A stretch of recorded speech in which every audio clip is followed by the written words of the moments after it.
పూర్వకాలంలో మహిళలదే ఆధిపత్యమని కంచి పరమాచార్య మహా విశ్వవిద్యాలయం ఉపకులపతి డాక్టర్ గుళ్లపల్లి శ్రీనివాస్ అన్నారు. సాధ్వి సాధికారిక సంస్థ ప్రారంభోత్సవం రాజమహేంద్రవరం గోదావరి గట్టున ఉన్న త్యాగరాజ భవనంలో వ్యవస్థాపకురాలు ద్రోణంరాజు కాత్యాయని అధ్యక్షతన జరిగింది. ముఖ్య అతిథిగా హాజరైన డాక్టర్ శ్రీనివాస్ మాట్లాడుతూ మహిళలపై దాడులు జరుగుతున్న కారణంగా మహిళా ఆధిపత్యం తగ్గిందే తప్ప భారతదేశంలో మహిళల ఆధిపత్యమే ఉండేదన్నారు. సాంప్రదాయ విద్యతో పాటు ఆధునిక విజ్ఞాన విద్య తమ విశ్వవిద్యాలయంలో బోధిస్తామన్నారు. శతావధాని తాత సందీప్ శర్మ మాట్లాడుతూ ముందుగానే ఉగాది తెస్తూ సాధ్వి సంస్థ వచ్చిందన్నారు. జిఎస్ఎల్ ఆసుపత్రి అధినేత డాక్టర్ గని భాస్కర్ రావు సంస్థ ఉన్నతంగా ముందుకు వెళ్లాలని ఆకాంక్షించారు. కవి పండితులు ఎర్రాప్రగడ రామకృష్ణ, రాజమహేంద్ర విద్యా సంస్థల వ్యవస్థాపకులు టీకే విశ్వేశ్వరరెడ్డి, జక్కంపూడి విజయలక్ష్మి పండితులు, ప్రభల సుబ్రహ్మణ్యం, ఆంధ్రకేసరి యువజన సమితి అధ్యక్షులు దేశరెడ్డి బలరామనాయుడు, సీనియర్ పాత్రికేయులు మాదిరాజు శ్రీనివాస్ తదితరులు వేదికను అలంకరించి ప్రసంగించారు. నాట్యమాచార్యులు పసుమర్తి శ్రీనివాస్, మృదంగ విద్వాంసులు కమలాకర యోగీష్, వేలూరి తులసీలకు సత్కారాలు నిర్వహించారు. పిఆర్ఓ ఎర్రాప్రగడ రమేష్ తదితరులు పాల్గొన్నారు. ఏదైనా గొప్ప ఉత్సవం లేకపోతే గొప్ప మహాపురుషులు జన్మించడానికి ముందుగానే వాతావరణం అంతా పరిశుభ్రం అయిపోతుంది.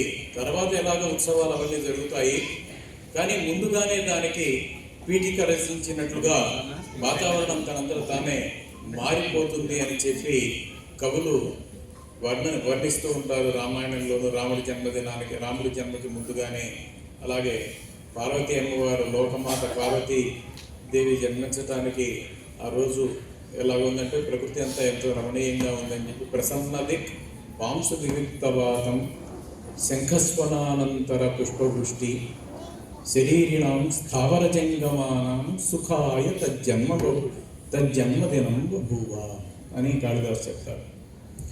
అంటే జగన్మాత ఆవిర్భవించడానికి ముందు దిక్కులన్నీ ఎంత ప్రసన్నంగా ఉన్నాయి, గాలి ఎంత స్వచ్ఛమైన గాలి వస్తుంది, అందులో కాలుష్యం లేదు, దుమ్ము లేదు, ధూళి లేదు, ఏమీ లేదు. అలాగే పుష్పవృష్టి కురిసింది, ఇలాగా వర్ణం జరుగుతూ ఉంటాయి. అలాగే మనకి ఈ రాజమహేంద్రవరం సాంస్కృతిక రాజధాని కనుక ఇక్కడ అన్ని ముందుగానే తొందరపడే కూరుస్తున్నట్టుగా అన్ని పండుగలు కూడా తొందరపడి వచ్చేస్తున్నాయి. వాటంతట అవి మేము ముందుగా రాజమండ్రి నుంచే ప్రారంభం అవుతాము అన్నట్లుగానే అవి ముందుగా ఇక్కడికి వచ్చి ఈ గోదావరిలో స్నానం చేసి ఈ అందరినీ పలకరించి పండితుల ప్రశంసలు పొంది సహృదయుల మన్ననలు పొంది తర్వాత వేరే చోటకి వెళ్దాం అన్నట్లుగానే ఇక్కడికి వచ్చేసినట్టుగా ఉంది.